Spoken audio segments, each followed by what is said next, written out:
Ranco kemudian dipanggil menghadap Viru. Sebenarnya, Ranco tidak bermaksud menyalahkan Viru. Dia hanya tidak menyukai sistem pendidikan yang sedang berjalan. Sebab berdasarkan statistik, India adalah negara urutan pertama dengan kasus bunuh diri pelajar paling tinggi. Ranco merasa ada yang salah dengan sistem pendidikan di negaranya itu.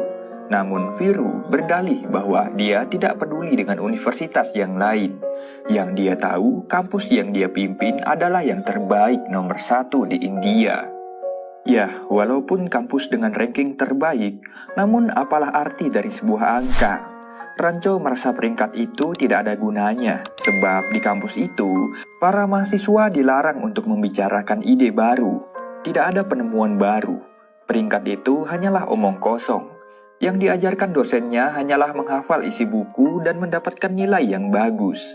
Mereka tak mengajarkan engineering yang sesungguhnya. Viru yang sangat marah membawa Ranco ke kelasnya dan menyuruhnya untuk mengajar. Ranco lalu menuliskan 2 kosakata di papan tulis. Dia meminta semua orang yang ada di kelas untuk mencari tahu apa arti 2 kosakata itu. Semua orang di kelas berlomba-lomba mencari jawaban di berbagai buku. Namun, sampai waktu habis, tak seorang pun yang tahu arti dari 2 kosakata itu. Ranco menyadarkan pada semua kawan-kawannya bahwa apa yang dia lakukan sebenarnya tidak ada gunanya. Ya, mempelajari sesuatu yang sejatinya sudah tertulis di buku tidak akan membuat seseorang berkembang. Mereka tak akan pernah menemukan penemuan baru. Tidak ada inovasi yang akan muncul. Mereka hanya berlomba menghabiskan waktu mereka untuk menghafal. Dan itu hanya akan membuat pikiran menjadi tertekan.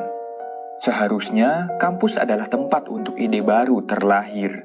Namun itu tidak terjadi di kampus mereka. Sebenarnya Ranco tidak bermaksud menggurui para dosen atau rektor karena baginya para dosen sangat menguasai ilmu permesinan. Ranco hanya memberitahu bagaimana cara mengajar yang baik dan efektif. Dan Ranco sangat yakin jika suatu saat nanti Viru dan para dosen akan sadar dengan apa yang pernah dia katakan.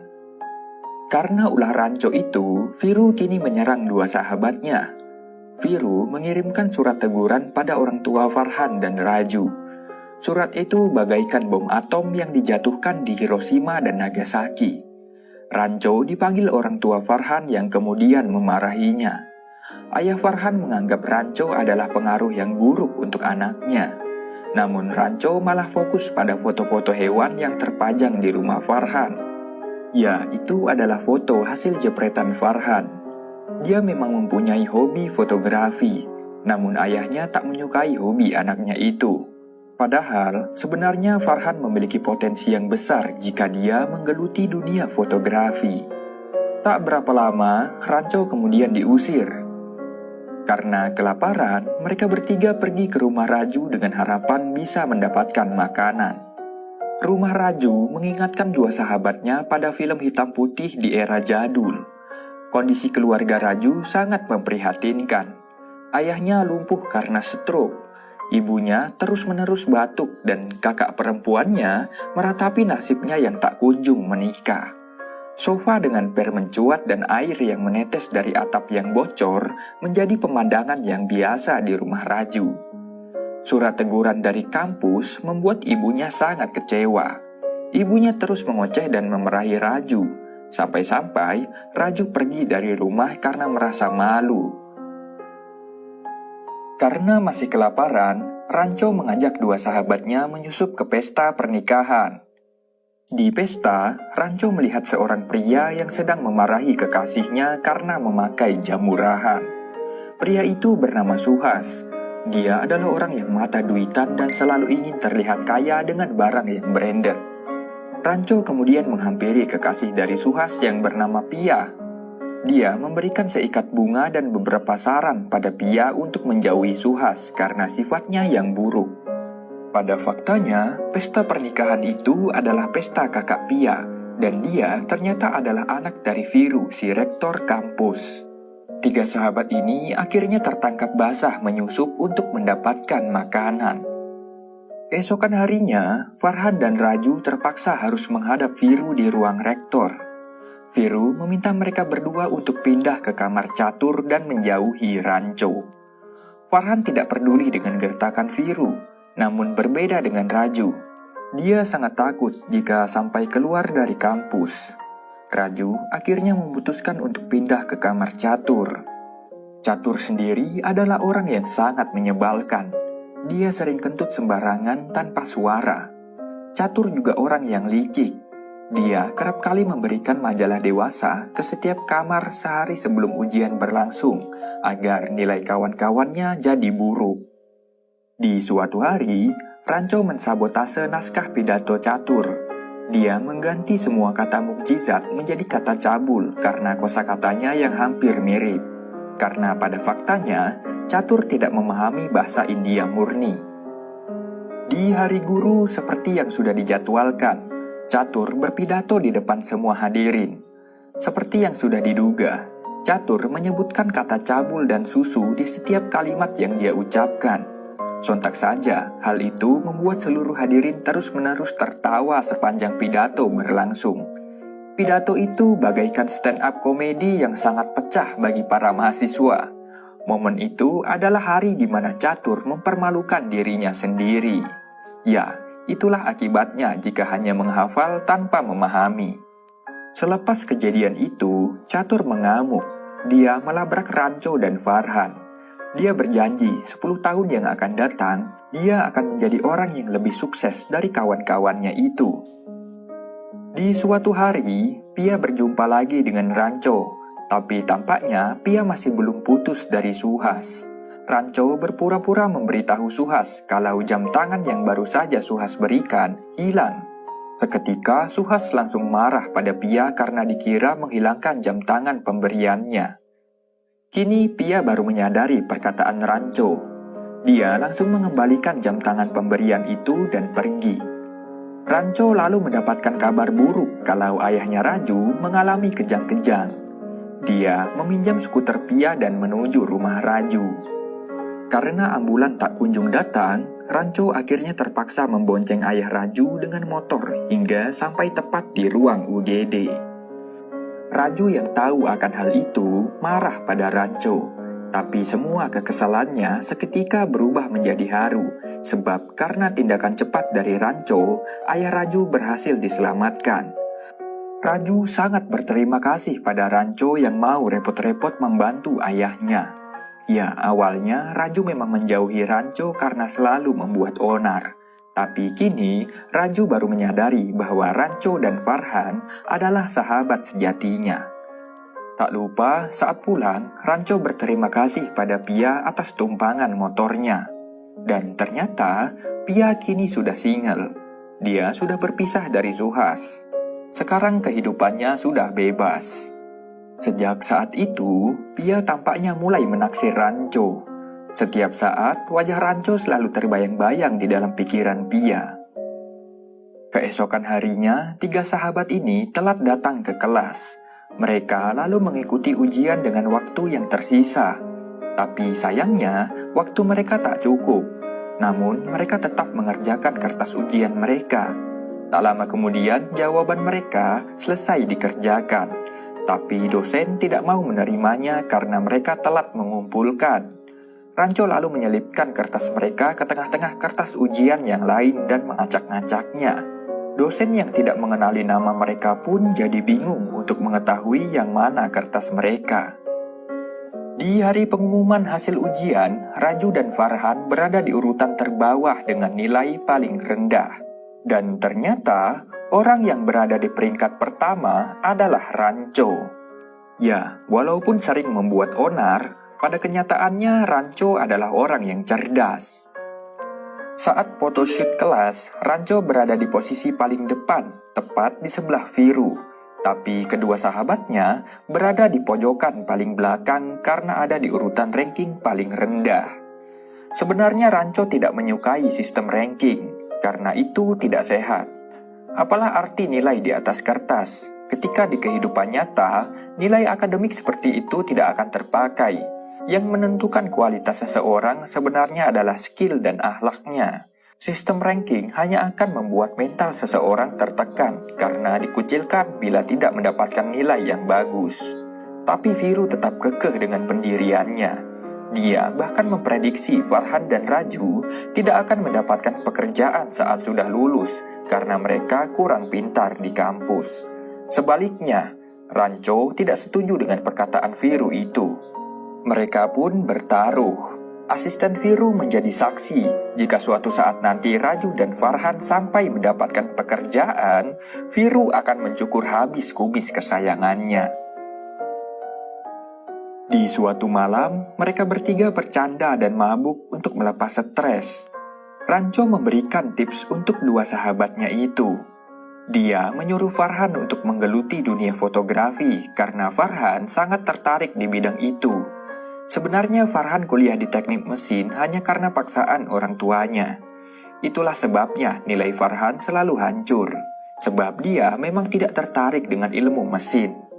Ranco juga meyakinkan Raju agar bisa lebih percaya diri. Raju sebenarnya tidak salah jurusan, tapi dia hanya terlalu takut dalam bertindak.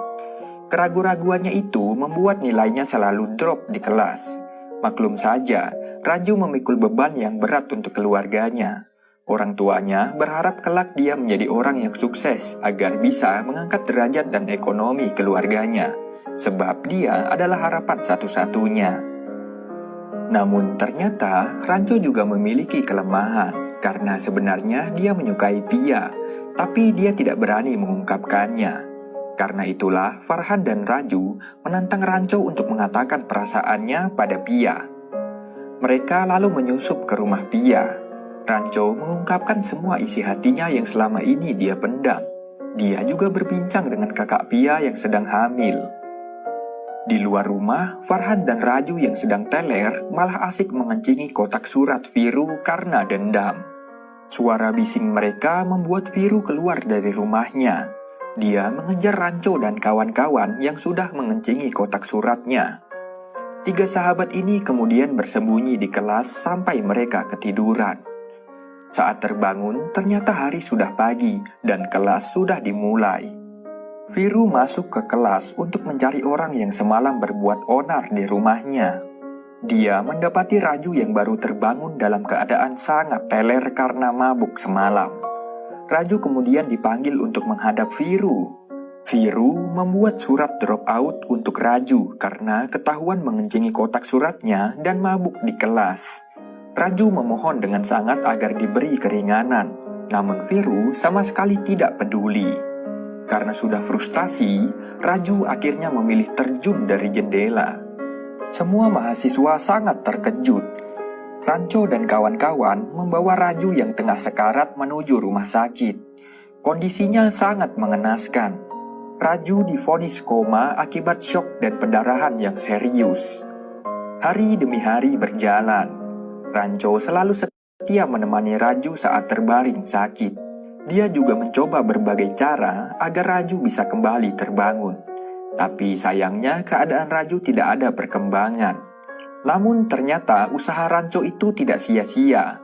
Di suatu hari, Raju menunjukkan kemajuan yang cukup baik. Dia mulai menggerakkan jarinya. Setelah Ranco membujuknya dengan berbagai cara, akhirnya Raju berhasil terbangun dari komanya. Dia kembali pulih setelah sekian lama. Beberapa hari kemudian, Farhan dan Raju mendapatkan panggilan interview kerja. Ya, mahasiswa di kampus mereka biasanya memang mendapatkan panggilan kerja sebelum mahasiswanya lulus. Hal itu karena kampus mereka mendapatkan predikat kampus terbaik nomor 1. Karena itulah beberapa perusahaan sangat percaya dengan lulusan kampus mereka. Namun di hari itu, Farhan menolak penawaran kerjanya. Dia lebih memilih mengikuti passion dan kata hatinya untuk menjadi fotografer. Dia mencoba menjelaskan pada ayahnya kalau sebenarnya dia tidak ahli jika harus menjadi insinyur. Kalaupun dia diterima bekerja, perusahaan akan kecewa dengan kinerjanya karena dia tidak menguasai permesinan. Farhan hanya akan membuang waktunya dalam penyesalan karena menerima pekerjaan yang bukan keahliannya. Farhan selalu mengikuti perkataan ayahnya, tapi kali ini dia ingin ayahnya yang mengikuti kata hatinya. Pada akhirnya, ayah Farhan mengabulkan keinginan anaknya itu untuk menjadi seorang fotografer. Di tempat lain, Raju sedang diinterview. Raju menceritakan semua pengalamannya dengan jujur, bahkan saat dia mencoba bunuh diri. Hal itu tentunya membuat perusahaan sangat ragu menerima Raju karena latar belakangnya yang sangat ekstrim. Tapi pada akhirnya, kejujurannya itu malah berbuah manis. Raju diterima di perusahaan tersebut. Farhan dan Raju kemudian menghampiri Rancho untuk menyampaikan banyak rasa terima kasih mereka. Sebab karena saran dan bantuan Rancho, mereka kini bisa mewujudkan impian mereka. Rancho pun tak kuasa menahan air matanya mendengar kabar bahagia dari dua sahabatnya itu. Karena kalah taruhan, di siang itu asisten Viru mencukur habis kumis Viru sebab kini Farhan dan Raju akhirnya mendapatkan pekerjaan. Namun peperangan antara rektor melawan mahasiswanya ini belum berakhir. Viru berencana untuk mencurangi Raju dengan mengubah soal ujian Raju agar dia tidak lulus ujian. Pia yang tahu kelicikan ayahnya itu memberitahu Rancho kemudian menyelinap di ruang rektor untuk mencari soal itu. Tapi sialnya, Viru mengetahui aksinya itu. Viru sangat murka. Di malam itu, dia memutuskan mengeluarkan Rancho dari kampus. Di luar, hujan mengguyur sangat deras, hingga membuat beberapa tempat menjadi banjir. Rancho yang sedang berjalan tak sengaja melewati kakak Pia yang meraung kesakitan karena akan melahirkan. Mobilnya pun mogok tidak bisa berjalan. Viru sang ayah kebingungan mencari solusi, sedangkan adiknya Pia terjebak di rumah sakit dan tidak bisa pulang karena banjir. Dengan sigap, Rancho dan yang lain menggotong kakak Pia ke kampus. Rancho lalu menghubungi Pia dengan video call karena Pia adalah seorang calon dokter. Dengan waktu yang singkat, Pia mengajari Rancho dan yang lain cara membantu persalinan. Mereka kemudian mempraktikannya. Namun masalahnya, bayinya tak kunjung keluar. Jadi dibutuhkan sebuah alat yang bisa menarik kepala bayi agar bisa keluar. Tapi masalah lainnya adalah mereka tidak memiliki alat tersebut. Tidak menyerah, Rancho dan kawan-kawan mengumpulkan benda seadanya. Rancho kemudian mulai merakitnya hingga menjadi sebuah alat yang mirip dengan apa yang dicontohkan sebelumnya. Saat kakak Pia kembali kontraksi, Rancho langsung memakai alatnya untuk mengeluarkan si bayi. Hingga pada akhirnya, bayi itu berhasil dilahirkan. Seketika, suasana langsung berubah. Semua orang di situ bersukaria menyambut kelahiran bayi mungil itu. Selepas itu, Rancho kembali pergi meninggalkan kampus. Viru memanggilnya untuk berhenti.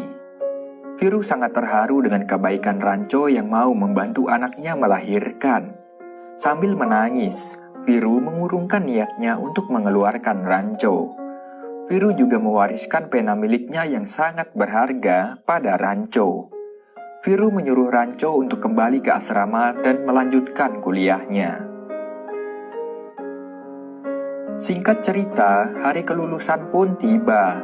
Rancho berhasil mendapatkan gelar mahasiswa terbaik di kampusnya. Semua orang sangat senang melihatnya kecuali Catur. Tampaknya dia sangat kecewa karena selalu kalah saing dengan Rancho. Mereka semua merayakan hari wisuda dengan gembira dan penuh sukacita. Para mahasiswa berbahagia dan berpelukan dengan orang tua mereka. Tapi berbeda dengan Rancho. Dia langsung pulang ke kampung halaman dan meninggalkan kampus. Siapa yang mengira bahwa saat itu adalah saat terakhir Farhan dan Raju melihat Rancho. 10 tahun kemudian, semua kawan-kawan Rancho sudah sukses dengan jalan mereka masing-masing. Di hari itu, Catur mengajak Raju dan Farhan untuk bertemu dengan Rancho. Namun bukannya bertemu Rancho, Catur malah memamerkan harta kekayaannya untuk membuktikan janjinya dahulu. Ya, Catur kini memang sangat kaya melebihi Raju dan Farhan.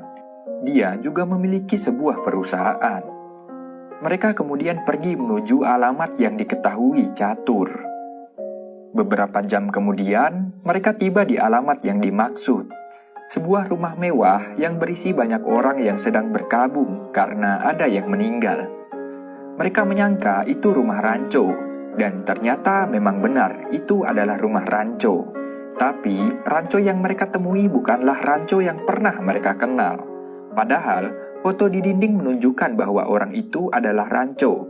Tapi mengapa wajahnya sangat berbeda dengan Rancho yang pernah mereka kenal? Sikapnya juga jauh berbeda dari Rancho yang dahulu. Hal itu semakin membuat Farhan dan Raju kebingungan dan heran. Mereka kemudian kembali untuk bertanya, tapi orang itu tidak mau memberitahu. Farhan dan Raju lalu mengambil guci yang berisi abu ayah orang itu. Mereka mengancam akan membuang abu mayat itu ke toilet. Orang itu kemudian menceritakan kejadian yang sesungguhnya. Sebenarnya, dia adalah Rancho yang asli, dan Rancho yang mereka kenal selama ini adalah Rancho yang palsu. Dahulu, orang tuanya adalah ART di rumah Rancho yang asli, namun kemudian meninggal, dan anak itu lalu menjadi yatim piatu. Dia sangat gemar belajar dan juga pintar. Dia juga sering menyusup ke sekolah dan menggantikan Rancho yang asli. Karena itulah, ayah Rancho menawarinya sekolah gratis sampai lulus kuliah, dan memberinya nama palsu yaitu Rancho. Dengan syarat, dia harus memberikan ijazahnya pada Rancho yang asli ketika dia sudah lulus. Ya, saat semua orang bersekolah tinggi-tinggi untuk mendapatkan ijazah, Rancho palsu ini justru sekolah dan kuliah untuk mendapatkan ilmu pelajaran. Dia bahkan tidak peduli dengan gelar dan ijazah, karena itu tidak berarti baginya. Raju dan Farhan bahkan sampai tidak percaya dengan hal itu. Beberapa saat kemudian, Catur mendapatkan telepon penting dari orang yang akan investasi di perusahaannya. Calon investornya itu bernama Punsuk Wangdu. Setelah mendapatkan alamat dari Rancho yang asli, mereka lalu bergegas untuk pergi ke rumah Rancho sahabat mereka yang dahulu. Di tengah perjalanan, mereka juga menculik Pia yang akan melangsungkan pernikahannya dengan Suhas. Mereka semua pergi menuju rumah Rancho sahabat mereka dahulu. Perjalanan mereka sangat jauh. Setelah berjam-jam, mereka akhirnya tiba di alamat, yang ternyata tempat itu adalah sekolahan yang menampung banyak anak-anak. Mereka lalu menemui seorang remaja yang ternyata itu adalah Sentimeter, anak yang dahulu sering mencari uang di kampus. Ya, sekarang Sentimeter tinggal di sekolahan itu dan mendapatkan pendidikan gratis. Mereka kemudian menemui seseorang yang sedang bermain pesawat remote di pinggir danau, yang tak lain dan tak bukan itu adalah Rancho sahabat mereka. Rancho kini menjadi guru di sekolahan yang sudah dia bangun. Dia juga menampung banyak anak-anak yang kurang mampu. Melihat profesi Rancho yang hanya sebagai seorang guru, Catur tertawa terbahak-bahak dan sangat puas karena dia merasa dirinya kini lebih sukses dari Rancho. Tak lama kemudian, Catur ditelepon lagi oleh calon investornya, yang ternyata calon investornya itu adalah Rancho, dan nama asli Rancho adalah Punsuk Wangdu. Pada faktanya, dia sekarang adalah seorang profesor yang memegang 400 hak paten atas penemuannya, dan juga mempunyai kekayaan yang sangat melimpah. Lagi-lagi, Catur kalah dalam persaingan kali ini. Dia meminta maaf karena sudah lancang pada Rancho, sebab Rancho akan menjadi investor utama di perusahaannya. Pia dan Rancho pun kini menjadi sepasang kekasih, dan film ini ditutup dengan akhir yang bahagia.